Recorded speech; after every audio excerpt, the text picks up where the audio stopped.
మనల్ని అంటుకుని ఉంటుంది. బైబిల్ దాన్ని డైరెక్ట్గా లోక మాలిన్యము అనేసింది.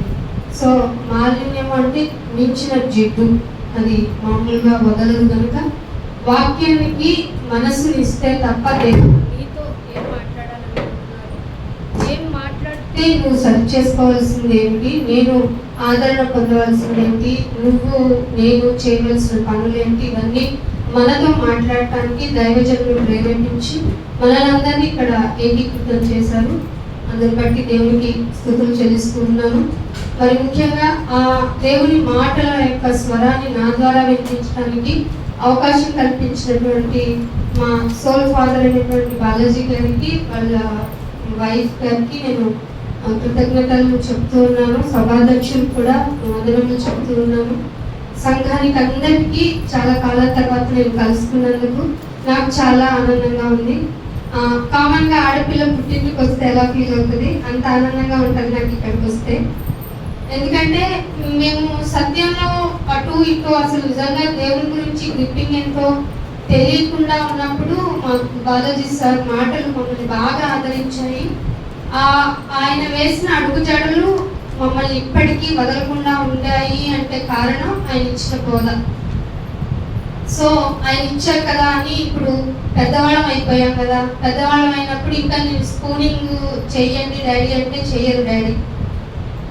మనమే తినాలి, మనమే స్ట్రెంత్ అవ్వాలి. సో ఆ భాగంగా దేవుడు ఏర్పాటు చేసి బాలాజీ గారు చేత వదలబడిన బాణాన్ని దానికి సపోర్టివ్ షార్ప్గా అయిన బాణంలా చేసింది మా హస్బెండ్ అయినటువంటి శ్రీనివాసన్ గారు. ఆయన సపోర్ట్ లేదా నేను అస్సలు ఇక్కడ నిలబడలేను. ఎందుకంటే కన్నవాళ్ళు అయిన వాళ్ళు అందరూ, పైగా మన వాళ్ళే మనకి ఎక్కువ ఎనిమీస్ అనమాట. అది గుర్తుపెట్టుకోండి. దైవ బిడ్డలు అనుకున్న వాళ్ళకి మెయిన్ విలన్స్ ఎవరయ్యా అంటే ఫ్యామిలీని, బ్లడ్ రిలేషన్స్ ఎక్కువ ఉంటాయి.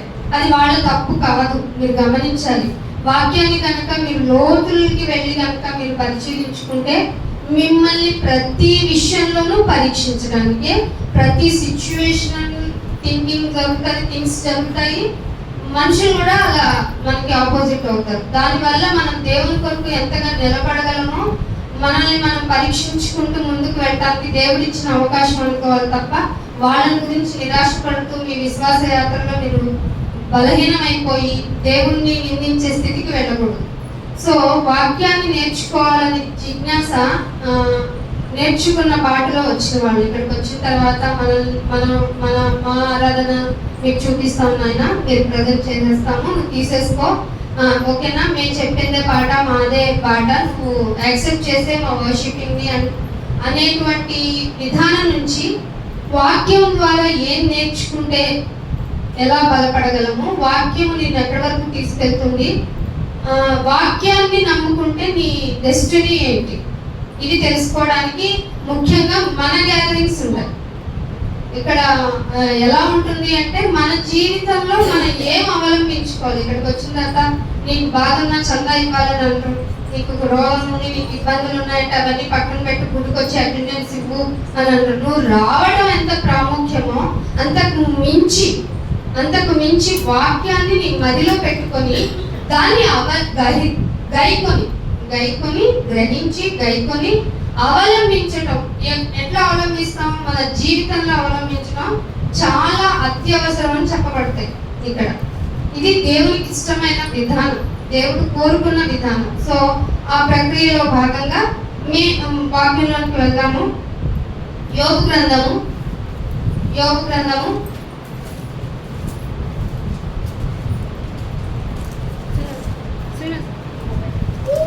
32వ అధ్యాయం.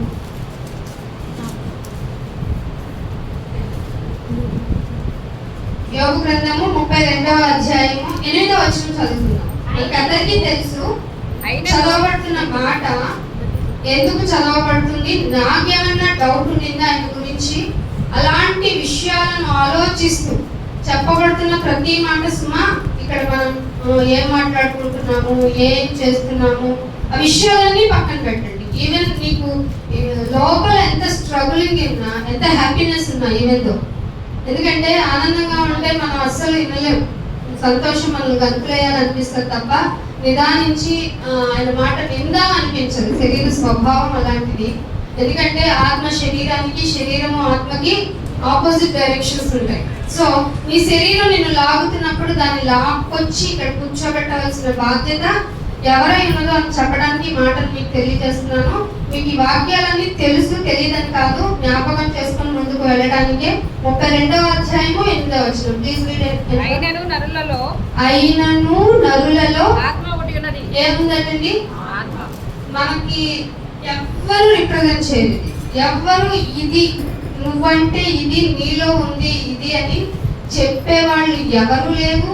ఏ దేవుడి చేరిపోతామని చెప్పే మతాలు లేవు. ఇన్ఫాక్ట్ మతాలు లేవు. మార్గము అని చెప్పుకుంటున్న వాళ్ళలో కూడా ఇది హైలైట్ చెయ్యరు. వాళ్ళు ఏదో చివరికి ఏం చెప్తారు అంటే, మేము ఆత్మ అయిపోయిన తర్వాత గాల్లో కలిసిపోతున్నాడు. ఈవెన్ గాలి ఏమన్నా కనపడుతున్నా అంటే దానికి ఆన్సర్ చేయాలి. గాలి కనపడుతుందా? అడుగుతున్న క్వశ్చన్ అడుగుతున్న మనల్ని ఇదిగా చూస్తారు కానీ దానికి ఆన్సర్ ఉండదు. సో పర్ఫెక్ట్ ఆన్సర్ అనేది నీకు రావాలంటే ఖచ్చితంగా మనం ఎక్కడికి రావాలి? క్రిస్టియానిటీ అనే మార్గం దగ్గరికి రావాలి. దీనిలో మళ్ళీ మతానికి వెళ్ళిపోయిన పరిస్థితులు కలిగిన డినామినేషన్స్ చాలా వచ్చేసినాయి. సో ఆచి తూచి అడుగేయకపోతే, నీ ప్రాణానికి నువ్వే ఉత్తరవాది అని క్షణం ఆలోచించుకోకపోతే ఎట్టి పరిస్థితుల్లోనూ నువ్వు పరలోకానికి వెళ్ళవు. ఈవెన్ దో అన్ని ప్రైడ్ చేస్తున్నానని ఇక్కడ కూర్చున్నా సరే. సో ఇక్కడ మనం గమనించుకోవాల్సింది ఏంటంటే, మనలో ఉంది ఏంటట? ఆత్మ. శరీరం కాదా? మనము అంటే శరీరం కాదా? మనం కాదు. Direct declaration. అసలు హెడ్లైన్ ఆఫ్ ది బైబిల్ ఏంటంటే, శరీరము కేవలము వేస్ట్, నిష్ప్రయోజనం. అంటే అసలు మీకు డౌటే లేదని అర్థం. దాని గురించి మనం ఎన్ని రోజులుగా కష్టపడుతున్నాం. ఇప్పటికి ఎన్ని ఇయర్స్, మీకు అన్ని ఇయర్స్. ఇప్పుడు ఈ క్షణం కూడా మనం మన శరీరానికి ఏం కావాలో వాటన్నిటిని సిద్ధపరచుకునే మైండ్ వచ్చింది. సో ఇప్పుడు అది కాదు శరీరం అంటే, మీరు ఆత్మ అంటే అని చెప్తే వింటుందా? వినదు. సరి కదా. నా బాధలు ఏం తెలుసు? అనుభవించే వాళ్ళకే తెలుస్తాయి. నాలాగా ఎవరైనా భరిస్తారా? నాలాగా ఎవరైనా బాధని ఓర్చుకోగల వాళ్ళు? ఎందుకంటే మనకంటే మన గురించి గొప్పగా చెప్పుకున్న వాళ్ళు ఎవరు ఉండరు. నేను ఎంత మంచివాడినో మొదలెట్టి అసలు నేను ఎవరికి అంటూ మొదలెట్టే మనకి తెలియదు ఏంటంటే, ఆత్మ ఉండింది. ఈ ఆత్మ ఒకటి ఉండింది, నరుల్లో ఉండింది. సర్వశక్తులకు దేవుని ఊపిరి ఏం చేస్తుందంటే వాళ్ళకి కలిగించు అని చెప్పదంట. వివేచన. ఇది మార్గాన్ని, క్రిస్టియాని క్రైస్తవ తత్వాన్ని మీరు ఫాలో అవ్వాలంటే మీరు ఏముండాలో తెలుసా? పలోమని పోవడం కాదు, వివేచన. Why I am doing worship. నేను ఎందుకు ఆరాధన చేస్తున్నాను? నేను ఎందుకు గుడికి వస్తున్నాను? బైబిల్ ఎందుకు ఉంది? మా బైబిల్తో పాటు మాకు టెంకాయ ఎందుకు లేవు? ధూప నైవేద్యాలు ఎందుకు లేవు? అంటే దేవుడికి కావాల్సింది ఉంది. అది నరుల కోసం సృజించబడిన వస్తువులు తిరిగి తెచ్చడం కాదు ఆరాధన అంటే. ఒకవేళ ఆయన డిక్లేర్ చేసుకున్నది ఏంటంటే, నేను ఆకలి కొన్నా నీతో చెప్పను అన్నాడు. సో వస్తు రూపేణ ఉన్న ఈ భూమిలో ఉన్న దేనినైనా ఆయనకి ఇచ్చిన నువ్వు ఆయన ఆకలిని తీర్చలేదు. ఇది మనకు ఉండాల్సిన వివేచన. లేదా కొంచెం కూడా వివేచనగా ఉండవా అంటారు కదా. నీ పిల్లల్ని ఇంత ఎదిగావు అంటాం కదా, మనం ఇస్తాం. కానీ మనం చెప్పేటప్పుడు చేసేటప్పుడు అస్సలు ఉపయోగించలేదు.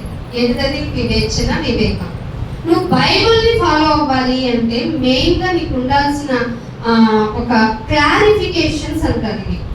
ఈ క్లారిఫికేషన్స్ లో మెయిన్ ఏముండాలి అంటే, దేవుణ్ణి ప్రేమించడం ప్రయారిటీ అయితే ఆ ప్రేమించే విధానాన్ని నువ్వు వివేచనతో చూపించాలి. వివేచన, వివేకంతో కనుక చూపించడానికే నీకు ఆత్మ ఉండింది. దాని వల్లనే నువ్వు మంచిది చెడేది అని ఆలోచించుకోగలుగుతావు. శరీరం చెప్తుందా? శరీరం ఎంతసేపు ఏం కావాలంటే, నాకు నొప్పి కదా, టాబ్లెట్ ఏగా, నాకు నొప్పి కదా, ఇవాళ ఏం వెళ్తావు, నాకు నొప్పి, నాకు ఆకలి, నాకు ఇది కావాలి, అది చెయ్యి, సుఖంగా ఉండు, నిద్రపో, లగ్జరియస్ లైఫ్, నువ్వు ప్లాటినంతో బ్రతికితే బాగుంటుంది, గోల్డ్ ఎక్కువ దాచుకుని, ఇవి చెప్తుంది శరీరం. అర్థమవుతుందా? ఎట్టి పరిస్థితుల్లో నీకేం లేకపోయినా ఏముందిలే, నేను నోరు మూసుకొని ఉంటాను, ఆకలని అన్నాను అంటదా? ఇప్పుడు తినినా మనం బ్రేక్ఫాస్ట్ చేసి వచ్చిన ఇంకా ఇప్పుడు సిగ్నల్ మెల్లగా మొదలవుతుంది. ఎంతసేపు వేసుకుంటుంది అసలే పొద్దున్నే తినింది వైట్ ఇడ్లీ కదా, ఊరికి అరిగిపోతుంది. తొందరగా కానిచ్చేమంటే బాగుంది కదా. ఇది శరీర తత్వం. సో ఈ శరీర తత్వం నీతో ఏం చెప్తుందో నీ ఆత్మ వినాలి. ఇదే నిన్ను నీవు పరీక్షించుకోవడం. ఇది ఎక్కడ ఏ భక్తిలో కనపడదు. పరీక్షించుకోవడం ఎక్కడ ఉంటది అంటే క్రైస్తవంలోనే ఉంటది. ఇది చాలా మందికి రాక చేతగాక చర్చ్కి వచ్చినంత చాలా బోర్ ఫీల్ అవుతూ ఉంటారు. ఆ బోర్ ఫీల్ అయ్యే విధానంలో వెళ్ళడం అవసరమా? నెక్స్ట్ వీక్ వెళ్ళకపోతే ఏంటి? పాస్టర్ గారు మనల్ని అడిగిన మనలో ఏ రియలైజేషన్ ఏమన్నా రాలేదంటే నువ్వు ధైర్యంగా ఏం చెప్తావు తెలుసా? శరీర సంబంధమైన అన్ని విషయాలు చెప్పుకొస్తాం. చివరికి ఏం చెప్తావు తెలుసా? కాళ్ళు నొప్పులు, ఒళ్ళు నొప్పులు. ఎవరికి? అది తీసుకొచ్చాక అది కదా నీకు సెలైన్ పెట్టి నువ్వు కాన్షియస్ లో లేకపోతే ఓకే, ఎందుకంటే నీ ఆధీనంలో ఉండదు కాబట్టి నీ శరీరం. అది కాకుండా ఈవెన్ నువ్వు టాబ్లెట్ వేసుకుంటే భరించగలిగే నొప్పు అయినా వేసేసుకున్న టాబ్లెట్ ఇక్కడికి వచ్చి పడిపోవాలి మనం. సో ఆ వివేచన లేకపోతే మనకు బోరింగ్ అనిపిస్తుందండి భక్తి. ఎందుకంటే ఈ భక్తిలో ఎంటర్టైన్మెంట్ ప్రోగ్రామ్స్ ఉండవు. నిన్ను నువ్వు నాట్యం చేసి ఒక రిథంలో లేకపోతే ఒక డ్రమటికల్ వేలో వర్షిపింగ్ అనేది ఉండదు. సోల్ తోటి చేయాలి. అంటే నిన్ను నువ్వు తండ్రికి అప్పచెప్పే విధానమే ఆరాధన. ఆరాధన అంటే over affection of the love. అర్థమవుతుందా? ప్రేమించే వాళ్ళు ఏం చెప్తాం? భర్త భార్యతో చెప్తుంది కదా, భార్య భర్తతో చెప్తాడు. కొన్ని రోజుల తర్వాత వాళ్ళిద్దరు ఎక్కడ ఉంటారు? కోర్టులో ఉంటారు. అది ఆరాధన. కష్టం వచ్చినా, నష్టం వచ్చినా, బాధ వచ్చినా, రోగం వచ్చినా, ఇప్పుడు నువ్వు ప్రాపర్టీతో ఉన్నా లేకున్నా I will be with you, నేను నీతో ఉంటాను, నేను నిన్ను విడవను అని చెప్పడమే. లోకపరంగానే మనం ఇంత కమాండింగ్ గా ఇంత గ్రిప్పింగ్ గా రిలేషన్స్ మెయింటైన్ చేయడమే గొప్ప అనుకుంటున్నప్పుడు దేవాది దేవుడు నీకు ఏమిచ్చాడు? ఊపిరి, ఆత్మ. ఈ రెండు డిఫరెంట్. ఊపిరి ఆత్మ రెండు కలపకూడదు. ఆ ఊపిరితో ఉన్నావనడానికి కారణమే నిన్ను ప్రేమిస్తున్నాడు ఆయన. కానీ నువ్వేమంటావు? ఊపిరిని సరే కానీ పక్కన పెట్టి నాకేం కావాలి? కన్స్ట్రక్షన్ సిమెంట్ ముక్క కావాలి, కొంచెం కొంచెం లోహపు ముక్కలు కావాలి. అవేనంటే మనం బాగా ప్రేమగా కోరుకునే బంగారం, రాళ్ళు, సిమెంట్ ముక్కలు, ఐరన్, అంటే కారు, ఇలాంటివి ఉంటే ఒక డిగ్నిటీ ఆఫ్ మనం బాగా సోషల్ పబ్లిక్ లో మనం మెయింటైన్ చేస్తున్నట్టు. మనకంటూ సొంత సొంత ఇల్లు కూడా లేదంటే మనం వైపు ఎలా చూస్తారు? జాలీగా చూస్తారు. నీకు సొంత ఇల్లు కూడా లేదా, అంత కష్టపడటం, అంత తెలివి కూడా లేదా అంటారు. కానీ ఏమున్నా లేకపోయినా నా శరీరంలో రోగం నన్ను ఇబ్బంది పెట్టి నన్ను లేవనీయకుండా చేసినా నేను నా దేవుణ్ణి వదిలిపెట్టి ఉండను అని తీర్మానం ప్రతిరోజు నూతనపరుచుకోవడమే ఆరాధన. అర్థమవుతుందా? ఈ ప్రాసెస్ లో నిన్ను నువ్వు బలం చేసుకోవడానికి పాట రూపంలో విని ఆత్మకి చెప్తావో, లేదంటే ప్రార్థించి చెప్తావో, వాక్యం అయితే విని మరింతగా నిన్ను నువ్వు స్ట్రెంత్ ఆన్ చేసుకుంటావో, అదే నిన్ను నువ్వు ఉద్ధరించుకోవడం. ఆ ప్రాసెస్ లో అంటున్నాడు ఆయన ఒక మాట, నరులో ఒక ఆత్మ ఉంది, సర్వశక్తుడకు దేవుడు దేవుని ఊపిరి వాళ్ళకి వివేచనను కలగజేస్తుంది. ఇది దేవుడు చెప్తున్న మాట కాబట్టి మనం ఖచ్చితంగా నమ్మి తీరాలి. అందుకే నేను ఇంకొక మాట చూపిస్తాను. కీర్తనల గ్రంథము 37వ కీర్తన, కీర్తన గ్రంథము 37వ కీర్తన 3వ వచనం చూద్దాం. ఎవరి ఉందండి? అంటే నమ్మిక పోతుందా? ఖచ్చితంగా పోతుంది. కాబట్టే బైబిల్లో రాయబడింది. అలవాటు అయిపోయిన ప్రాణం కదా మేలులకి. ఒక్కసారి లైఫ్ డిస్టర్బ్ అయిందంటే అస్సలు భరించలేని ఈ శరీర తత్వం కలిగిన మనిషి ఏమంటాడంటే నమ్మకం లేదు నాయన అని అంటాడు. సో యెహోవా యందు నమ్మిక ఉంచి ఏం చేయాలంటే, ఎవరు చేయాలి? ఫస్ట్ మేలు నీకు నువ్వు చేసుకోవాలి. చాలా విడ్డూరంగానే అనిపిస్తుంది. నేను మేలు చేసుకోకుండా ఉండగలను అంటే ఖచ్చితంగా నువ్వు మేలు చేసేది నీ శరీరానికి. అందుకే ముందు పరిచయం చేశాను, నీకు ఆత్మ ఉంది అనే రిమైండర్ ఇచ్చాను. ఆత్మ ఉన్నప్పుడు ముందు నీ కొరకు నువ్వేం చేయాలి? డిప్రెషన్కి వెళ్ళకూడదు, వ్యాధి ఉందని బాధపడకూడదు, రోగం ఉందని బాధపడకూడదు, ఆర్థిక ఇబ్బందులని బాధపడకూడదు. అసలు ఏం జరుగుతున్నా నీకు ఆపోజిట్ గా నువ్వేం ఫీల్ అవ్వకూడదు. ఇశ్రాయేలుకి అన్ని మహత్కర కార్యాలు జరగడానికి ఎవరు మనసు కఠినమైంది? ఎందుకు అయింది? ఫరో మనస్సుని దేవుడే కఠినపరిచాడు కనుక. సో నువ్వు బాగుండాలి, నువ్వు లెసన్ నేర్చుకోవాలంటే నీ చుట్టూ ఉన్న పరిస్థితులు నీకు అలా తయారవుతాయి. దానిలో మనుషులుంటే ఇంకా హ్యాపీ ఫీల్ అవుతున్నాయినా మీరేమి చేయించున్నారో వీరికి తెలియదు అని ప్రార్థించు. ఇది మెచ్యూరిటీ ఆఫ్ స్పిరిచువల్ లైఫ్ అన్నమాట. మీరు ఎంతసేపు ప్రార్థించాను, పాట పాడాను, గుడికి వచ్చాను అంటే సరిపోదు. ఇవి ఎల్కేజీలో చేయవలసిన పనులు. వచ్చిన తర్వాత నీ ఆత్మకు ఉద్ధరణ, నీ నీ విశ్వాస యొక్క తీవ్రతని ఎలా పెంచుకుంటున్నావు. ఒక చిన్న డిస్టర్బెన్స్ అయితే నువ్వు నమ్మకం పోతుందా? అందుకే అంటున్నాడు, యెహోవా యందు నమ్మిక ఉంచి మేలు చేయండి, మీరు దేశంలో కదా నివసిస్తున్నారు. సత్యమునే పలకవాలంటే అబద్ధం చెప్పకూడదని నేర్చుకున్న ఈ లోకం నుండి సత్యం అనగా వాక్యమే సత్యము. యోహాను సువార్త 17:17 ప్రకారము సత్యం అనగా వాక్యము.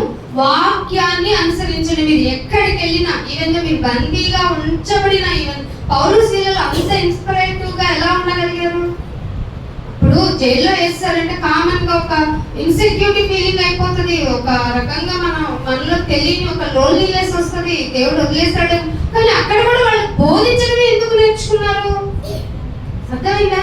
సో మిమ్మల్ని ఎక్కడన్నా దేవుడు తీసుకెళ్లి వేరుపరిచి ఉంచాడు అంటే అక్కడ పరిస్థితులు బాగోలేదు, అక్కడ మనుషులు బాగలేదు, అలా ఉన్నాను, ఇలా ఉన్నాను, నా వల్ల కావడం లేదు అనేది మానేయండి. దేవుడు నిన్ను ఎక్కడికి తీసుకెళ్ళి పెడితే అక్కడ ఉండి సత్యాన్ని అనుసరిస్తే ఖచ్చితంగా నీ మొత్తం అదే నిండుతుంది. కనుక హృదయం నిండిపోతున్న దాన్ని బట్టి నోరు ఆటోమేటిక్ గా మాట్లాడేస్తుంది. మరి హృదయంలోనేమో శరీరపరమైన అన్ని బాధలు పెట్టుకొని నువ్వు దేవుడిని నమ్మండి అని చెప్తే ఎవరు వచ్చి నమ్ముతారు చెప్పండి? వాళ్ళు అసలే లోకపరమైన మనస్తత్వంలో ఉన్నవాళ్ళు, లోకాశతో ఉన్నవాళ్ళు. వాళ్ళకి మీరు నమ్ముకోవాలని మూఢంగా మనం ఎలా చెప్పగలుగుతాం? సో నువ్వు ఏం చేయాలి అంటే నమ్మకం ముందు నువ్వు కోల్పోకూడదు, నేను కోల్పోకూడదు. అది మేము నమ్ముకున్నాం కాబట్టి ఇక్కడికి వచ్చామండి, నమ్మకపోతే ఇక్కడ దాకా వస్తామా అని అంటారు. ఎస్, వచ్చాం. వచ్చిన తర్వాత నమ్మకానికి పరీక్షలు జరుగుతాయి, మీ విశ్వాసానికి పరీక్షలు ఎదురవుతాయి. ఆ పరీక్షల్లో చాలా మంది తప్పిపోతున్నారు. మార్గము తప్పిన చుక్కలు వాళ్ళే. మోస్ట్ ఆఫ్ ది పీపుల్ వాళ్ళే. ఒక చీకటి పిల్లములు అయిపోతున్నారు వాళ్ళే క్రైస్తవ్యానికి మళ్ళీ ఆపోజిట్ అయిపోతున్నారు. సో మిమ్మల్ని మీరు ఎలా మోటివేట్ చేసుకోవాలి అంటే ఆయన యందు నమ్మిక ఎక్కడి వరకు ఉంది? అన్నీ ఇచ్చాడనా? అంతా ఉందనా? ఆరోగ్యంగా ఉందనా? ఒకవేళ తీసేస్తే యోబు గారే మనకి బాగా కదా, తీసేస్తే ఎలా చెప్పుకుంటాడు ఆయన? అన్నీ ఇచ్చావు, పిల్లల గురించి నేను రోజు ఆఫరింగ్లు చేస్తున్నాను, అంత బాగుంది అని. ఆస్తులు పోయాయి, అంత పిల్లలు పోయారు, అది ఓర్చుకోలేని పరిస్థితి అయితే తనకేం వచ్చింది? రోగం. ఏ రోగం? టాబ్లెట్ వేసుకుంటే పోయే రోగం కాదు. ఏదో పెంకుతో గీక్కున్నా కూడా పోని ఆ చర్మ వ్యాధి తనని తీసుకెళ్ళి ఆ బాధ ఓర్చుకోలేక ఎక్కడికి వచ్చినట్ట?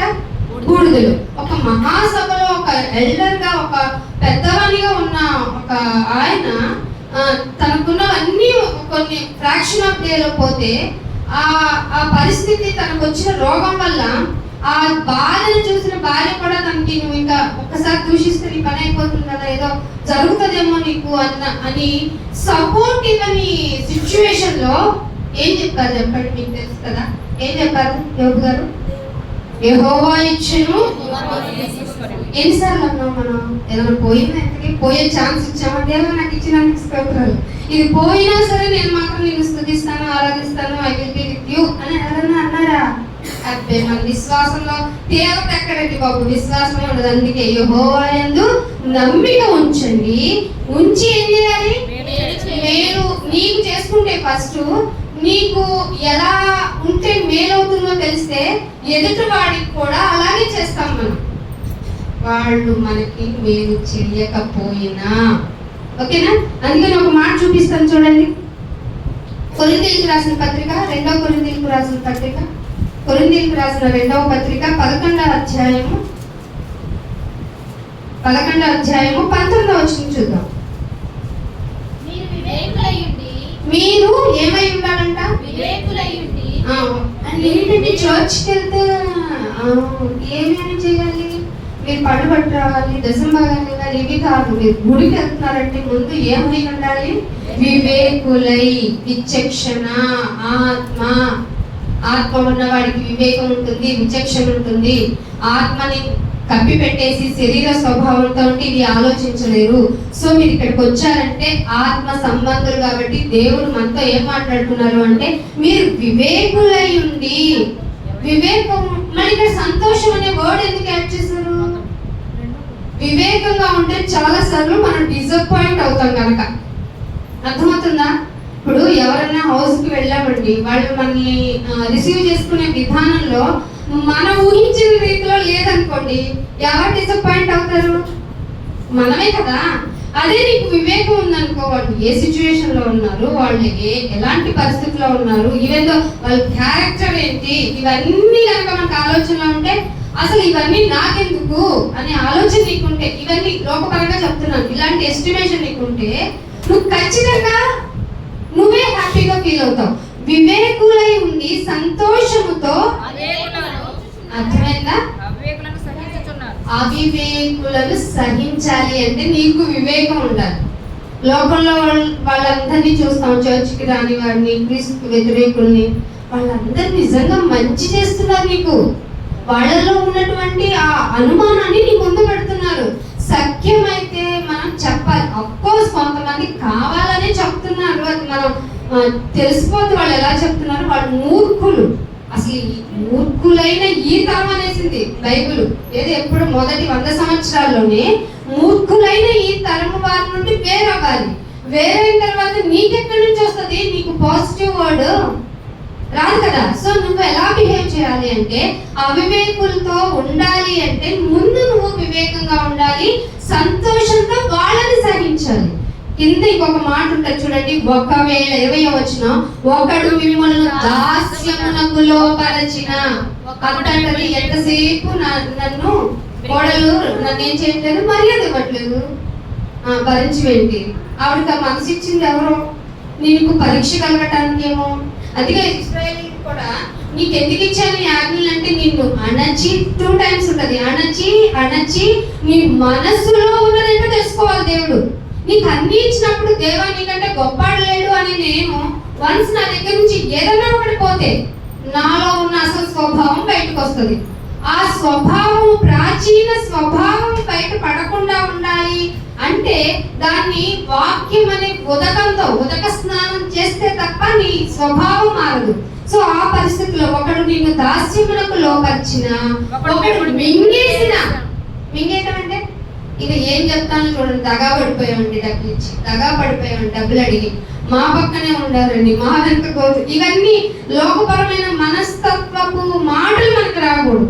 ఒకళ్ళు నిన్ను లోపరుచుకున్నా, మిమ్మల్ని మింగేసిన, ఈమెతో వశపరచుకొనిన, నువ్వు నేను చెప్పిందే చేయాలి, నా ప్రకారమే చేయాలి, నా క్రమం ప్రకారమే నడవాలి, ఇలాంటి పరిస్థితులు నీకు వచ్చినా గానీ ఒకడు తనను తాను గొప్ప చేసుకుని, నువ్వెంత గొప్పవాడివో గొప్పదానివో ఎవరికి తెలుసు? దేవునికే తెలుసు. ఆ విషయం తెలుసు కూడా. నన్ను ఐడెంటిటీ చేయలేదు, నాకు అప్లాజ్ ఇవ్వలేదు, నన్ను పొగడలేదు, ఎందుకు మనకి ఇవన్నీ? అందుకే అంటున్నాడు, ఒకడు తనను గొప్ప చేసుకొనినను, అసలు ఒకడు ముఖము మీద మిమ్ములను కొట్టిన. ఎలా ఉన్నారంట? కొరింథీయులకు 2వ పత్రిక రాసేటప్పటికి సహించేవారుగా, అంటే వివేకులు అయిపోయారన్నమాట. మెచ్యూరిటీ ఆఫ్ ఆత్మ యొక్క అభివృద్ధి అనే ఒక మాట ఉంటుంది కదా, ఆ అభివృద్ధి జరిగే ప్రాసెస్ లో ఇవన్నీ నీకు ఎదురవుతాయి. నీకు నెమ్మది ఉండినా ఉండకపోయినా, జరిగినా జరగకపోయినా మేము ఎవరిని యందు ఉంచుతాం? ఎవరున్నారన్నమాట? షద్రక్, మేషక్, అబేద్నెగోలు ఎక్కడ పడేస్తున్నారు? ఇలాంటి ఫ్యాన్ వేసి లైట్ వేసి కూర్చోబెట్టిన చోట కాదు. ఈ గంధకములు అంటే ఉండే కొద్దీ అవి మండుతూ ఉంటాయి. మీరు ఏం చేసుకున్నా పర్లా, మా దేవుడు మమ్మల్ని రక్షించినను రక్షింపకపోయినను. దేవుడు మమ్మల్ని రక్షించలేదు కాబట్టి ఏమోనండి అనుమానంగా ఉండాలి. అందుకే యెహోవా యందు నమ్మిక ఉంచి, ఎవరికి రాసేది? భక్తులకే. మనం బయట వాళ్ళకి వెళ్ళి చెప్పేది వేరు, ఇంటర్నల్ గా మనం నేర్చుకోవాల్సి రోజు రోజుకి చాలా ఉంటాయి. మేము అన్ని వినేసాం, మాకు అంతా తెలుసు, పాస్టర్ గారు చెప్తున్న దానిలో నుంచి మేము పాయింట్లు తీయగలం అనే లెవెల్కి వెళ్ళిపోయారు ఈ రోజు ఫెయిత్ లో, విశ్వాసంలో. అది కాదు మనకు కావాల్సింది. వాక్యం మీతో ఏం మాట్లాడుతుంది? ఒకవేళ ఇక్కడ ఉండి చెప్పి బోధించే నాకైనా ఇంకెవరైనా బోధిస్తే వాళ్ళ బోధ గురించి దేవుడు ఏమైనా లెక్క చేయలే, వాళ్ళు నా బిడ్డలు అన్నాడా? బోధకులమైన మనకి ఏ తీర్పు బెటర్ ఇంకా. సో మీరు ఇంకా ఎంతో కొంత సేఫ్ జోన్. ఇక్కడికి వచ్చి నిలబడ్డారు అంటే ఎంత రిస్క్ తీసుకున్నట్టు తెలుసా? అర్థమవుతుందా? కాబట్టి మీరు వినే వాళ్ళలో పాయింట్లు, అదే కోడు పుట్టు మీద ఉంటాయి అని అవి వెతుకుతాం. వద్దండి. మన ఆత్మీయ స్థితి మెరుగుపడాలి అంటే వాక్యం మీ చేతిలో ఉంది, మీ ఒడిలో ఉంది, మీకు అతి దగ్గరగా ఉంది. అందుకే ఆయన దొరుకు సమయంలోనే మీరు ఆయన్ని వెతకండి. వెతికితే దొరుకుతాడు ఆయన. నీకు ఒకసారిగా దొరకడు. ఒక స్ట్రక్చర్, ఒక ఆనవాళ్ళు దొరికినట్టు. నీకు కొంత వాక్యం అర్థమైందంటే అనంత జ్ఞాని ఆత్మరూపి కదా ఆయన. ఆత్మరూపికి నువ్వు ఏ కోణంలో స్ట్రక్చరల్ ఇది ఇస్తాం, మనం ముద్రేసి చెప్తాం. ఆత్మకి రూపం ఉండదు కదా. రూపం ఉండని ఆయన ఆత్మ జ్ఞానంతో నువ్వు అర్థం చేసుకోవాలంటే నువ్వు ఇంకెంత దగ్గరికి వెళ్ళాలి. సో ఇక్కడ ఈ ప్రాసెస్ లో మిమ్మల్ని దాస్యములకు లోపరిచిన, మింగేసిన, వశపరుచుకున్న, వాళ్ళే గొప్పలు చేసుకున్న, ముఖం మీద వచ్చి కొట్టిన సహించేంతగా మీ మనసులు మారాలి. అర్థమవుతుందా? ఈ ప్రాసెస్. అందుకే ఆదివారం మానుకోకండి. ఎప్పుడు గ్యాదరింగ్ పెట్టుకున్నా మానకండి. మీ గ్రూప్ లో పోస్ట్ పెడితే దేవుడు మాతో ఈ రోజు ఏదో దైవజనుల ద్వారా మాట్లాడతారు, అందుకు నేను ఏ పనున్నా పక్కన పెట్టి, చాలా మంది కాలింగ్ కూడా మీ పనులన్నీ ముగించుకొని కాదు, పక్కన పెట్టుకొని వచ్చేసేయండి. ఏది ప్రయారిటీ, ఏది డేంజర్ బెల్. ఇప్పుడు నీకు ఈ వాక్యం వినపడకపోతే, నువ్వు ఈ వాక్యం వినపడకపోవడం వల్ల ఒక రోజు వచ్చి నీ పరీక్షలో తప్పిపోతావు. అంతే కదండి. ఎగ్జామ్ కి ప్రిపేర్ అవ్వాలన్న స్టూడెంట్ కి లెసన్ వినాలి కదా, ముందు ప్రాక్టికల్ ఇది ప్రాసెస్ అని తెలియాలి కదా. అప్పుడే కదా తన యొక్క ప్రాక్టికల్స్ లో పాస్ అవ్వగలడు. నీ జీవితంలో నెమ్మదిగా ఉంది అంటే నువ్వు కాంప్రమైజ్ లైఫ్ జీవిస్తున్నావు. నిన్ను ఎదుర్కొనే పరిస్థితుల కోసం నువ్వు సిద్ధంగా ఉండాలి. అది ఏ విధంగా అంటే ఇంటర్నల్ గా గొడవలు వచ్చినా, పరిస్థితులు తారుమారైనా, నీ శరీరం నిన్ను డేంజర్ బెల్ అని చెప్తున్నా. ఇప్పుడు చూడండి, మనం బాగా యంగ్ టైంలో ఎలా ఉన్నాం? ఎంత ఫుడ్ కావాలంటే ఇప్పుడు తిన్న గంటకి ఇంకొకసారి తినేస్తాం. ఇప్పుడు ఏమంటాం? కొంచెం కర్డ్ రైస్ చాలండి. నైట్ అయితే ఫుడ్డే తినట్లేదండి. ఎందుకండి? నైట్ కూడా కావాలని మరి స్పెషల్ ఫుడ్లు తిని, డిన్నర్లు తిన్న మనకి ఇప్పుడు చూడండి 30+ వచ్చేటప్పటికి జనాలకి ఎవరికి ఓపికలు ఉన్నట్ల. ఇదివరకు కాళ్ళు నొప్పులు, కీళ్ళ నొప్పులు ఎవరనేవారు అమ్మగారు? మీ ఏజ్ వాళ్ళు కదా. కానీ ఇప్పుడు ఎవరు అంటున్నారు? మాలాంటి వాళ్ళు కూడా అంటున్నారు. ఎందుకని? ఫుడ్ సరిగ్గా లేదు మాకు. ఇంకా మన జనరేషన్స్ కి, తర్వాత జనరేషన్స్ కి ఇంత శరీరపరంగా బాగుండాలంటే వాక్యముతో కూడిన పెంపకాలను మనకు ఉండాలి. ముందు మనం పెరిగితే కదా, మనం బాగుంటే కదా, మనం వాక్యం వింటేనే కదా, మనం వాక్యంలో విని దాన్ని అవలంబిస్తే తప్ప ఇలా జరగదు కదా. సో నువ్వు ఇక్కడికి రావటం, దేవుని పరంగా ఇక్కడ గ్యాదర్ అవ్వటం ఖచ్చితంగా అత్యవసరమైన పని. అందుకే ఒక మాట చూపిస్తున్నాను చూడండి. 1 కొరింథీయులకు రాసిన పత్రికలోని, కొరింథీయులకు రాసిన మొదటి పత్రిక 10వ అధ్యాయము, కొరింథీయులకు రాసిన మొదటి పత్రిక 10వ అధ్యాయము 12వ వచనం. తాను ఇంకా నిలబడ్డాను, నడవడం వచ్చేసింది, ఇంకా నిలబడుతున్నాను అనుకుని తలంచుకునేవాడు. మనం కూడా ఏమనుకుంటాం చూడండి, గుడికి వెళ్తున్నాను, మంచి పాట పాడుతున్నాను, మంచి ప్రార్థన చేస్తున్నాను, కుదిరితే నాకు మైక్ ఇస్తే నేను చెప్పేయగలను, అంత విశ్వాసం ఉంది అనేవాళ్ళే తలంచుకునేవాళ్ళు. సో ఈ తలంచుకునే వాళ్ళంట పడిపోయే ఛాన్స్ ఉందట. అందుకే అంటున్నాడు, తాను నిలుచున్నానని తలంచుకునేవాడు పడిపోకుండా జాగ్రత్తగా ఎవరన్నా చూడండి అన్నాడా? చూచుకొనగలను. మనకుందా మన పని? మన గురించి మన పని ఉంది. అందుకే మన గురించి ఆలోచించుకోమన్నా. మన గురించి మేలు చేయడం నేర్చుకోవాలంటే ఇలాంటివి చూడాలి. నేను ఏమని తలంచుకున్నాను? దేవుని గుడికి వచ్చాను, ఎన్నో సంవత్సరాలుగా సువార్త వింటున్నాను, ఎన్నో సంవత్సరాలుగా ఆయన కొరకు పనుల్లో భాగస్థులను అయిపోయాను. కుదిరితే ఒక మీటింగ్ లాంటిది నేను కండక్ట్ చేయడానికి మెయిన్ రీజన్ అవుతున్నాను. అంటే నేనేమై ఉన్నాను? గట్టిగా నిలబడినట్టే. కానీ బైబిల్ ఏం చెప్తుంది? నువ్వు నిలబడ్డావని అనుకుంటున్నావా? పడిపోకుండా ఉండడానికి జాగ్రత్తలు చాలా అవసరం. అర్థమవుతుందా? ఇవి మీరు రోజు బైబిల్ ఇంట్లో చదువుకోవాలి. చదువుకున్నప్పుడు ఇక్కడికి వచ్చినప్పుడు మీకు చెప్తారు, పాస్టర్ గారు చెప్పినప్పుడు ఆ మాటల యొక్క పరమార్థం మీకు తెలియజేస్తారు. ఎందుకు రాలేదు అంటే నాకు బాలేదు కాబట్టి రాలేదు అంటే ఇదే వెళ్ళి అక్కడ చెప్పగలమా? మనం వెళ్ళి ఎవరిని ఎదుటి నిలబడాలి? దేవుని సింహాసనం ఎదుట నిలబడితే మంచిది చెప్పామా చెడు చెప్పామా రెండింటి గురించి ఎక్స్ప్లెనేషన్ ఇవ్వాలి. ఇప్పుడు చెప్పండి, చెడ్డది ఎన్ని చెప్పాము? ఏంటక్క కబుర్లు? ఏం కర్రీ చేసావు? ఆ కర్రీలో ఇది వేద్దాం అన్న. ఏం చేస్తాం? ఆ బిల్డింగ్ లో ఆ ఫ్లాట్ అది కొన్నా. ఏం చెప్తావు? ఈ రెండు ఆత్మను తీసుకెళ్ళిన తర్వాత ఒక్కసారి లైవ్ మీరు ఇమాజిన్ చేసుకోండి. దేవుని సింహాసనం ఎదుట ఉన్నారు. ఈ రెండు పనులు ఆయన దృష్టిలో ఎలా ఉన్నాయి? జీవక్రియల నిర్జీవక్రియల? అవి విడిచిపెట్టాలా తీసేయాలి? విడిచిపెట్టి తీసేసి జీవం కలిగించేదేంటో మనం మైండ్ లో అప్లై చేసుకుని అది. అందుకే అంటున్నాడు, నిల్చున్నానని తలంచుకున్నవాడు పడిపోకుండా జాగ్రత్తగా చూసుకోండి. ఎందుకంటే మీకు శోధనలు వస్తే కింద మాట ఉంది 13వ న్యాచురల్ అంట. మనకేంటంటే గొడవలు మనకి శోధనలు అంటే ఈ గొడవలు, ఇబ్బందులు, బాధలు ఇవే కదా మనం చెప్పుకునే. అవి సాధారణంగా మనుషులకు కలిగే శోధన తప్ప ఏది మీకు రాదు. అంటే మనకు వచ్చే శోధనని మనం దారబులు చేయగలిగినవేనా?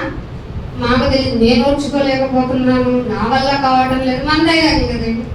ఏదైనా బాధ వచ్చినా ఎప్పుడైనా హాస్పిటల్కి వెళ్ళినప్పుడు ఐకి పెట్టారు అనుకో, అసలు నేను ఈ బాధను భరించలేకపోతున్నాను, దేవుడా నన్ను ఎందుకు తీసుకుపోలేదు?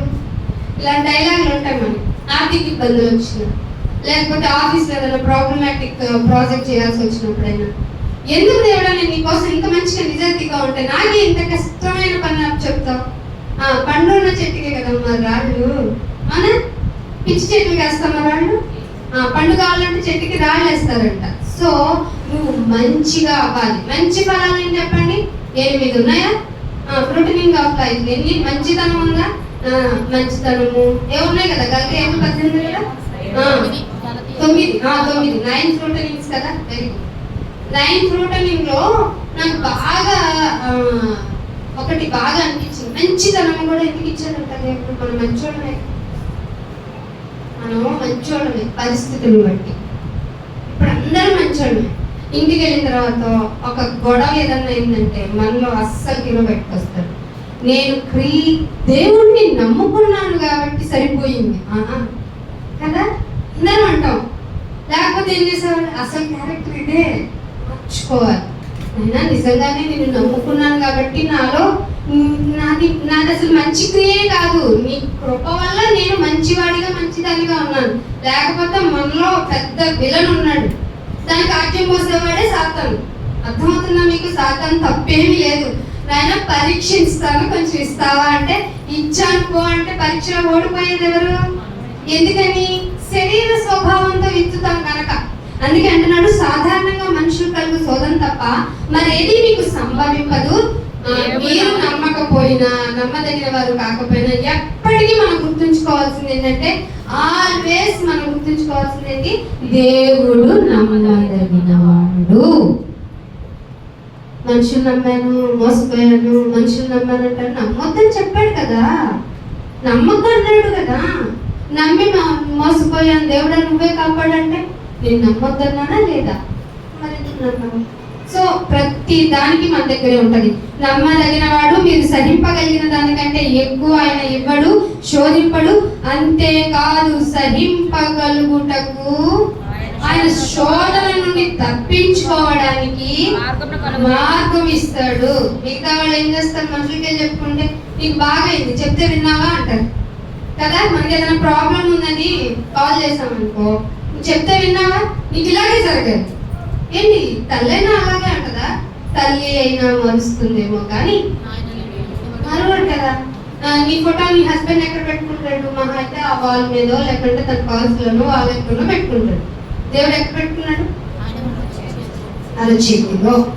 ఎవరికి పాసిబిలిటీ ఉంది చెప్పండి? మీకు ధైర్యం కలగట్లేదా? ఇంకా ఏ మనుషుల్ని నేను నమ్ముకోవాలి అని?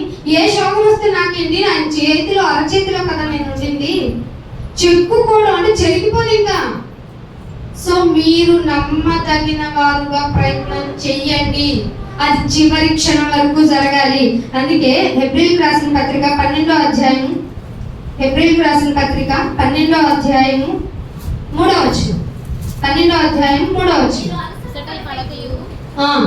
పై వచనం 2 నుంచి చదువుదామండి. మనము కూడా ప్రతి భారము ఏముంటదట, మనకి భారాలు ఉంటాయి. వస్తున్న ప్రతి భారాన్ని సులువుగా చిక్కులు పెట్టుతాడు. ఏది? పాపం. అది అక్క రూపంలో, అన్న రూపంలో, అమ్మ రూపంలో, తాత రూపంలో, నాన్న రూపంలో, డబ్బు రూపంలో, బంగారం రూపంలో, అక్రమ సంబంధ రూపంలో సులువుగా ఉంటది. జస్ట్ ఫర్ చాట్ లాగా ఉంటది. తర్వాత రిలేషన్ చంపుకునే వరకు వెళ్తుంది. ఇప్పుడు అదే కదా ట్రెండ్. ఎక్కడ తీసుకెళ్ళి ఎంగేజ్మెంట్ అసలు ఎందుకు నాకు అర్థం కాదు. ముందే ప్రీ షూటింగ్స్ ఎందుకు పెళ్లిలో? ఒకేం చేస్తే ప్రీ ప్రాక్టికల్ ఇన్ వెడ్డింగ్ అని పెట్టొచ్చు కదా.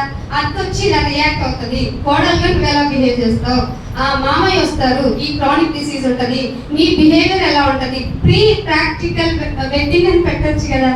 ప్రీ దానికి పెద్ద పెద్ద డ్రెస్సులు వేసుకోవడం, కొండల వరకు వెళ్ళిపోవడం, అక్కడికి వెళ్తే నేను తోసిపడేస్తే బాగుండు అనిపించింది. ఎందుకు ఇవన్నీ? సులువుగా చిక్కులు పెట్టడం. సులువుగా చిక్కులు పెట్టే పాపమును విడిచిపెడితే అప్పుడు విశ్వాసాన్ని కొనసాగించడానికి ఒక ఆయన ఎంటర్ అవుతారు మీకు. ఎప్పుడైతే నువ్వు క్రీస్తుని నోటితో ఒప్పుకొని, మనసులో అంగీకరించి నోటితో ఒప్పుకొని బాప్తీసం తీసుకుంటావో, బాప్తీసం తీసుకున్న తర్వాత వచ్చే ఆ గెస్ట్ ఎవరయ్యా అంటే పరిశుద్ధాత్మ దేవుడు. ఆయన ఈ సులువుగా చిక్కులు పెట్టే పాపంలో పడకుండా ప్రతి భారాన్ని నువ్వు ఎలా భరించవచ్చో నీకు ఒక వివేకాన్ని ఇస్తూ నడిపిస్తూ దాన్ని నీ విశ్వాసాన్ని కొనసాగించడానికి ఆయన ఫుల్ సపోర్ట్ నీకే చేస్తారు. కానీ ఈ ప్రాసెస్ లో నీకు ఎవ్వరు తోడు రాదు. అది ఒక రకంగా ఒక గిఫ్ట్ గా ఎవరైనా నీ తోడు ఉన్నారంటే మళ్ళీ దేవుడే ఇవ్వాలి. అబ్రహాం గారికి శారమ్మ గారి సపోర్ట్ ఎందుకు వచ్చింది? దేవుడు ఇచ్చారు కాబట్టి. బాలాజీ సార్కి మేడం ఎందుకు వచ్చారు? సపోర్ట్ ఎందుకు ఇక్కడ అవసరం. ఆవిడ ఎప్పుడు చూడండి, నేను ఒక అమ్మగారిని అని ఎప్పుడు కూర్చుని ఎప్పుడు పనిచేస్తూనే ఉంటారు. ఇన్ని సంవత్సరాల్లో నేను చూసిన డెకెడ్ ఆఫ్ ఇయర్స్ అయిపోయినా ఆవిడ సపోర్ట్ ఆవిడ చేస్తూనే ఉంటారు. లేదా ఆవిడ మంచితనం. ఆయన పిలిచి ఆత్మవాక్యం చెప్పాలంటే నేను ఫిజికల్ గా వాళ్ళకి ఆహారం పెట్టాలి అని ఆవిడ ఆలోచన. ఈ కాంబినేషన్ ఉంది చూసారు, అది దేవుడు ఏర్పాటు చేశారు. అందుకే మ్యారేజ్ చేసుకున్న తర్వాత మీరు లోబడిపోండి అని చెప్పింది. చేసుకోకుండా ఉండడం బెటరు, చేసుకుంటే లోబడిపోండి అని చెప్పింది. అప్పుడు దేవుడి కార్యం నెరవేరుతుంది. నువ్వెంత, నేనెంత, నీ కార్యం నీకు అసలు ఏం తెలియదు, నాకేం తెలియదు అంటే మీ ఇద్దరికి ఏం తెలియదు అని దేవుడు మనల్ని తీసుకుని నరకంలో పడేస్తాడు. అర్థమవుతుందా? అందుకే ఏర్పాటు చేసుకున్న తర్వాత ఎవరు విడిపోకండి అని చెప్పింది బైబుల్. ప్రాణహాని ఉంటే నీకెవరు శత్రువు? అసలు దేవుడు నీకు తోడుగా ఉంటే శత్రువు ఎవరు? ఆయన నీతో పెట్టుకున్న వాళ్ళు ఎవరితో పెట్టుకున్నట, ఎవరిని టచ్ చేసినట్ట? దేవుని కనుకుంటూ టచ్ చేసినట్టు కదా. ఆ భయం లేకుండా, భరోసా లేకుండా గుడికి వెళ్తావు శుభ్రంగా, నేను విశ్వాసం అంటూ ఇంట్లో వెళ్ళి గొడవలు పడతాం. ఏంటి మన విశ్వాసము? అందుకే అంటున్నాడు, మీరు విశ్వాసాన్ని కొనసాగించే వాడి వైపు చూస్తూ ఎవరైనా యేసు ప్రభు వారి వైపు, అది ఎక్కడ ఉంటారైనా ఫిజికల్ గా ఒక స్టాటిస్టిక్ గా ఉంటారా, అలా బొమ్మలో ఉంటారా? వాక్యం వైపు చూచుకోవాలి. మీకు చదవటం రాకపోతే, చదివినా అర్థం కాకపోతే సంఘంలో గ్యాదర్ అవ్వాలి. ఇక్కడ వ్యక్తిగతంగా గొడవలు పెట్టుకోవడానికో లేకపోతే నీకంటే నేను గ్రేట్ అని అనుకోవడానికి కాదు, మనము ఒకరు దేవుని ఎదుట కనబరుచుకోవడానికి ఇక్కడ గ్యాదర్ అవ్వాలి. ఆ విషయ పరిజ్ఞానం మనకు స్వతహాగా కొన్ని వర్సెస్ చదివితే రాదు కాబట్టి సంఘంలో కంపల్సరిగా అటెండ్ అవ్వాలి. ఇప్పుడు చాలా మంది ఏ సమస్యతో ఇబ్బంది పడుతున్నారు? గుడికి వెళ్ళాలి. ఎవరిలో వచ్చింది గొడవ? గుడికి వెళ్ళకపోతే ఏమవుతుంది? ఏం అవ్వదు. మీరు సంఘానికి గ్యాదర్ అవ్వాల్సింది మేలు జరగడానికే గ్యాదర్ అవ్వండి అన్నాడు. దేనికి మేలు జరగాలి? అందుకే మొదటగా ఆత్మను గుర్తు చేశాను. ఆత్మకి మేలు జరుగుతుందా లేదా చూసుకోండి. మీకు ఇక్కడ మీరు చాలా చాలా బ్లెస్డ్ బాలాజీ సార్ అనుకో ఉండటం వల్ల మీరు గనక లోకపరంగా భజన కార్యక్రమాల మందిరాలకు వెళ్తే మీకు శరీరంగా కాసేపు ఎక్సర్సైజ్ జరుగుతేమో, ఆత్మీయంగా హెచ్చరించే వాళ్ళు క్రైస్తవ సంఘాల్లో కనుమరుగవుతున్నారు. వాక్యం ఉంటుంది కానీ దాని తాత్పర్యము, దాన్ని మీకు మోటివేట్ చేసి మిమ్మల్ని బలపరిచే వాళ్ళ సంఖ్య రోజు రోజుకి తరిగిపోవడం వల్ల మీలో దేవుని మీద అపనమ్మకం వస్తుంది. సో మీరు బ్లెస్డ్ అన్నమాట. మీరు సత్యాన్ని నేర్చుకున్న తండ్రి యొక్క ఉన్నారు. మీరు ఆయన చెప్పిన ఇక్కడ ఉండి ఎవరేం చెప్పినా వాక్యాన్ని మీరు తీసుకోండి, మనుషులు తీసుకోవద్దు. అందుకని విశ్వాసమును కొనసాగించు యేసు వైపు చూస్తూ మన ఏదుంట ఏముంది, మన డెస్టినీ ఏంటి, పరుగు పందెం కాదు. మనం ఇల్లు కట్టుకోవాలి, పిల్లల్ని కనాలి, వాళ్ళు చదవాలి, వాళ్ళు చదివించి వాళ్ళ ర్యాంకులు వచ్చేదాకా తీసుకెళ్లి రెసిడెన్షియల్స్ లో పడేసి వాళ్ళు చచ్చేదాకా చూసి ఏడ్చి కథ ముగించేస్తాం కొన్ని జీవితాలు. మనం కూడా క్రైస్తవ కుటుంబాల్లో కూడా ర్యాంకులు కూడా ఏంటండి, అసలు మన ముందు ఏముంది, నచ్చుతుంది మనకి, ఇది చప్పగా ఉంటుంది, ముడి బియ్యం తిన్నట్టు. అదే వైట్ రైస్ అయితే వెరీ టేస్టీ కదా. అందుకని ఇలా పందెపు రంగంలో ఓపికతో పరిగెత్తాలని చెప్పాల్సిన తల్లిదండ్రులు, నువ్వు ర్యాంకుల కోసం పరిగెత్తు, నువ్వు మంచి మార్క్స్ తెచ్చుకో, మంచి క్యాంపస్ సెలక్షన్కి వెళ్ళు, దేవుడు పని ఉందని నీకు తెలిసి నువ్వు చెప్పి దేవుడి పని గురించి బాధ్యత నేర్పకపోతే నెక్స్ట్ జనరేషన్ లో దేవుని గురించి చెప్పేవాళ్ళు ఉండరు. ఇది ప్రాబ్లం అయిపోద్ది. అప్పుడు ఏమవుతుందో తెలుసా, మొత్తం మానవ జాతి మీదకి వస్తుంది ప్రాబ్లం. అందుకే అంటున్నాడు, పందెపు రంగంలో ఓపికతో పరిగెత్తుదాం, ఆయన తన ఎదుట ఉంచిన ఏముంది, మన ఎదుట కట్టుకుంటే కదా ఆనందం వచ్చేది, బంగారం కట్టుకుంటే కదా, పిల్లల్ని కంటే కదా, వాళ్ళు ర్యాంకులు సంపాదిస్తుంది కదా, వాళ్ళు జాబ్స్ వస్తే కదా, ఇంకేమో ఉంటాయి కదా మన పర్సనల్ గా ఆనందం పొందే. కాదు, మన ఎదుట ఉంచబడిన ఆనందం పరలోకము. ఆ పరలోకం ఆనందం కొరకై ఏం పొందొచ్చు, ఏదైనా భరించగలను. నేను అవమానాన్ని తట్టుకోలేను, అవునా? మరి యేసు ప్రభు వారు ఏం చేశారు చెప్పండి, ఒక ప్రాబ్లం చెప్పండి ఆయన ఈ ప్రాబ్లం వల్ల లేదు. మత్తయి సువార్త 27వ అధ్యాయము, ఈ సందర్భం వచ్చింది కాబట్టి చెప్తున్నాను. 27వ అధ్యాయము 18వ వచనం, 18వ వచనం చూడండి.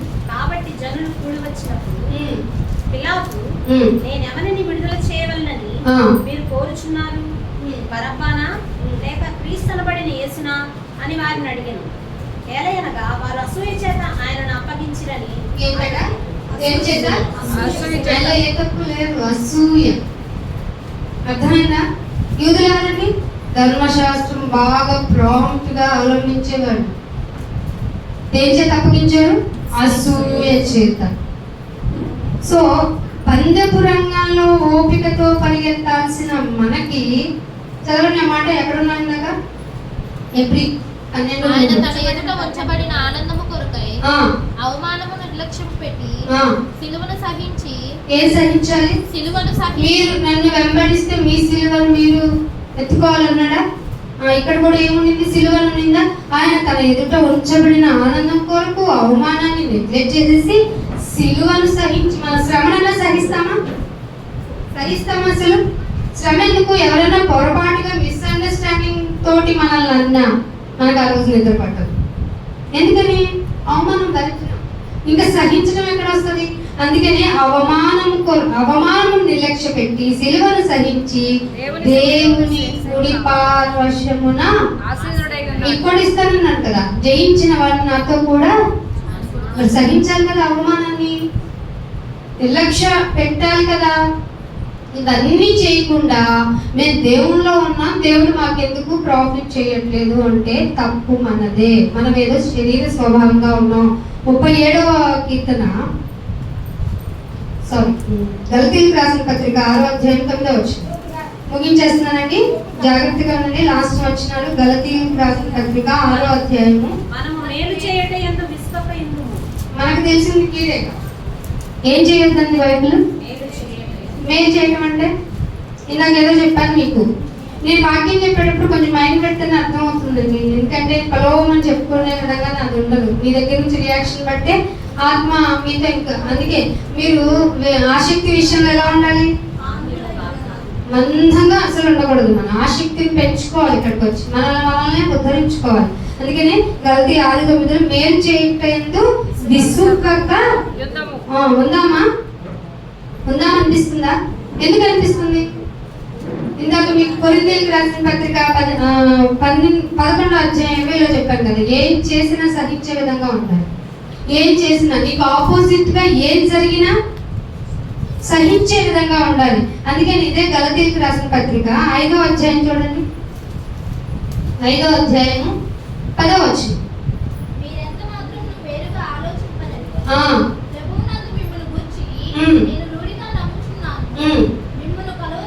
మిమ్మల్ని కలవరపెట్టే వాళ్ళు ఎవరున్నా నాయన నన్ను అసలు నిద్రపోనిట్లేదు, వాళ్ళ మాటలు, వాళ్ళ చేష్టలు, వాళ్ళ పనులు, వాళ్ళ పద్ధతులు అని మీలో మనసులో కలవరం ఉంటుంది కదా. లేకుండా ఎలా ఉంటుంది చెప్పు? సో నిన్ను తయారు చేసిన నాకు ఆ విషయం కూడా తెలుసు. కాబట్టి దేవుడు ఏం చెప్తున్నాడంటే, మిమ్మల్ని కలవరపెట్టుచున్న వాడు ఎవడైనా సరే వాళ్ళు తగిన శిక్షను భరించి తీరుతారు. భరోసాగా ఉంది మాట. So be positive. దేని చేయటంలో? మేలు చేయటంలో పాజిటివ్ గా ఉండండి. వాళ్ళు ఇలా చేశారన్నా ప్రార్థన చేయండి, ఇలా చేశారన్నా మాకు ఆదరణ కలిగేలాగా మాటలు వద్దు, భరించుకునేలాగా మీరు మీతో యుద్ధం చేయండి. ఆ యుద్ధమే పరుగు పందెం. ఆ పరుగు పందెంలో పోరాడితే ఆయన సింహాసనం పక్కన ప్లేస్ ఉంటుంది. అందరికీ ఎందుకు ఇస్తాడండి?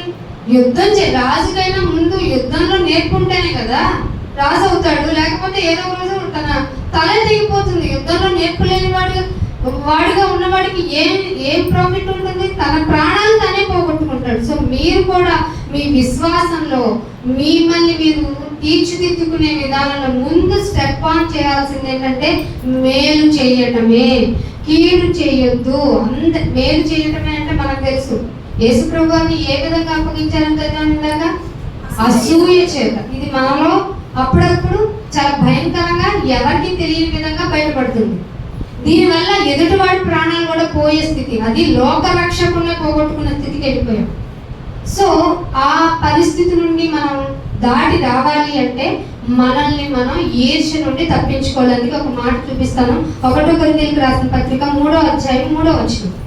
కొరింథీయులకు రాసిన మొదటి పత్రిక 3వ అధ్యాయము 3వ వచనం. మీలో అసూయ కలహము ఉంటే ఏమైపోతే? అసూయ ఉంటే ఏమవుతుంది? కలహాలు ఉంటే గొడవలు రాకుండా ఎలా ఉంటాయండి? వస్తాయి.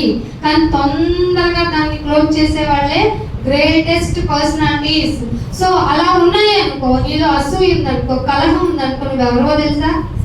శరీర సంబంధివి. సో ఆ శరీర సంబంధులతో దూరంగా ఉండండి.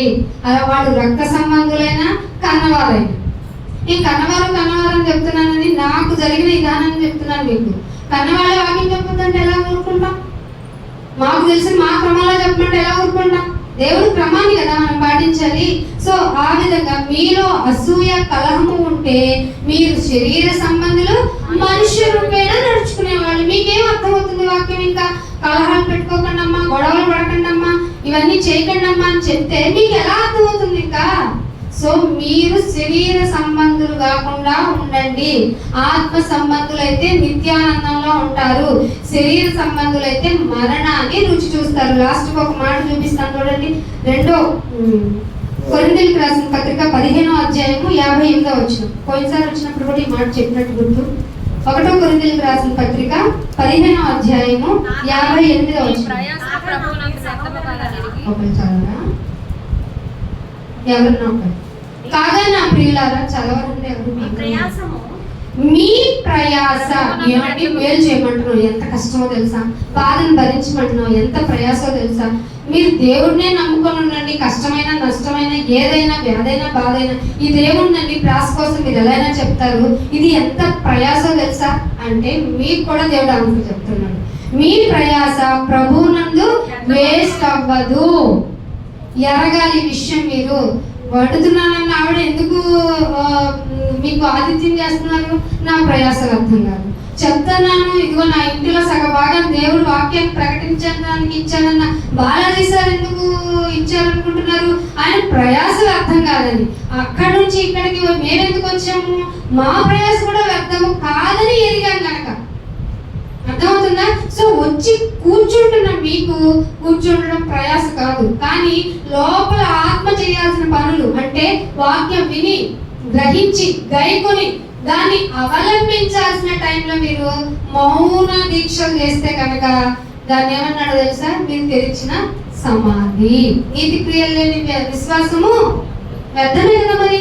అందుకే అంటున్నాడు వ్యర్థము కాదనేది స్థిరంగా ఉండండి. ఒక్కొక్కసారి అలసట అనిపిస్తుంది పనులు చేసేటప్పుడు, ముఖ్యంగా ఏ పనులు చేసేటప్పుడు తెలుసా? దేవుని పనులు. ఏముంది, డ్యూటీకి వెళ్ళామంటే ఓటీ వస్తుంది, పనికి వెళ్ళామంటే డబ్బులు వస్తాయి, దానివల్ల రూపాయలు ఇక్కడ కనపడుతుంది. గుడికి వెళ్తే ఏంటి ప్రయోజనం?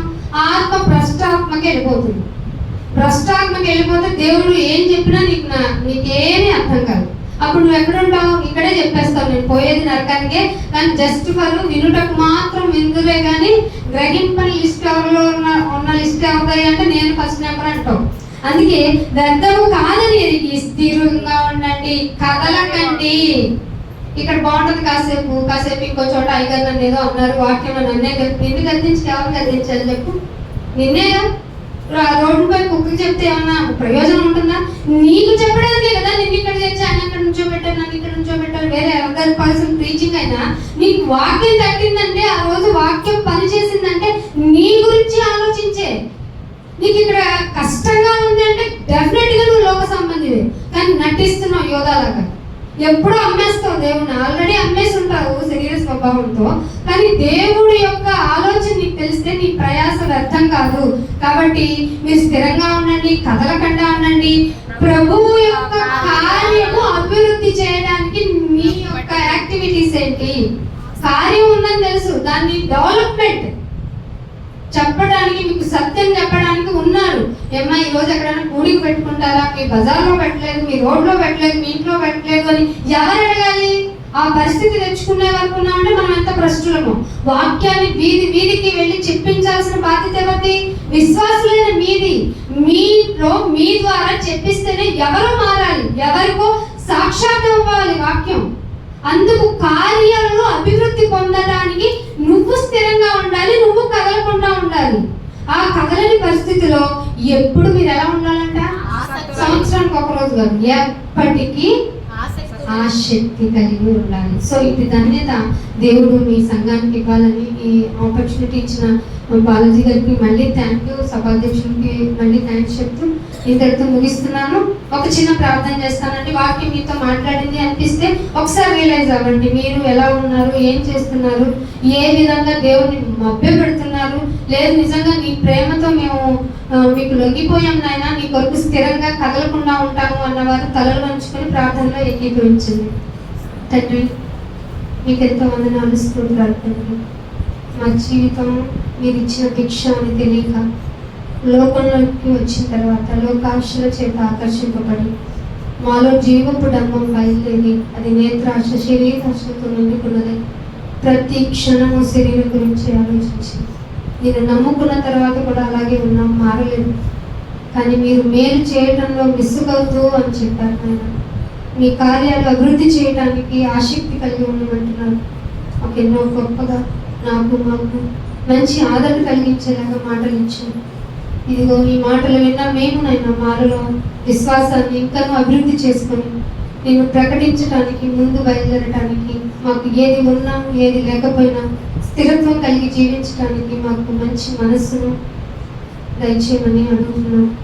ఇదిగో ఈ సంఘాన్ని మీరు దీవించండి, వారికి ఉన్న ఆశను తీర్చండి, వారి అక్కర్లు మీకు తెలిసిన ఆయన మనుషులమైన మేము మీ మాట చెప్పే కన్నా మీరు వారి అవసరతలు ఎరిగిన వారు కనుక వారికి కావాల్సినవన్నీ మీరు దయచేయండి. ప్రతి ఒక్కరిని నైనా మీ నీతి కార్యాల్లో భాగస్తులే, వారి యొక్క పనులు ఏం జరగాలని నైనా మీరు గ్రంథంలో రాసుకున్నారు.